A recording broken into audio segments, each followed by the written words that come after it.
તો બન્યા છે ને એકદમ ટેસ્ટી અને ક્રિસ્પી એવા બ્રેડ પકોડા। જય માતાજી। તો તેના માટે આપણે અહીંયા મિક્સર જારમાં 4-5 લીલા મરચાં, આદું, 1.5 ચમચી જેટલું સૂકા ધાણા, 1 ચમચી તલ, અડધી ચમચી વરિયાળી, થોડુંક એવું મીઠું, અડધી ચમચી જેટલું જીરું અને લીલા ધાણા એડ કરી અધકચરું આપણે ક્રશ કરી લઈશું। હવે એક બીજા મિક્સર જારમાં 4-5 બ્રેડ લઈશું અને તેને પણ ક્રશ કરી અને સાઈડ પર મૂકી દઈશું।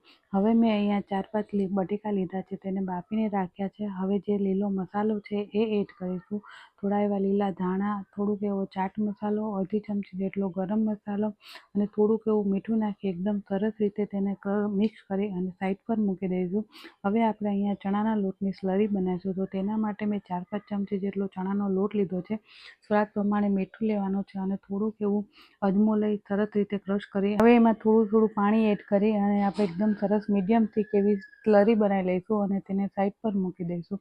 તો અહીં હવે આપણે 2 બ્રેડ લઈશું અને તેની એક સાઈડ પર આપણે બટર લગાવી દઈશું અને જે લીલો મસાલો તૈયાર કર્યો છે એ એકદમ સરસ રીતે એક બ્રેડ ઉપર લગાવી દઈશું અને બીજી બ્રેડને થોડી એવી પ્રેસ કરી અને વચ્ચેથી આપણે તેને કાપી લઈશું અને હવે જે આપણે ચણાના લોટની સ્લરી તૈયાર કરી છે તેને આપણે એકવાર સરસ રીતે કોટ કરી દઈશું બ્રેડ પકોડાને અને બ્રેડ ક્રમ્સ એકદમ કોટ કરી દઈશું અને મીડિયમ હીટ પર મેં તેલ ગરમ કરવા મૂક્યું હતું।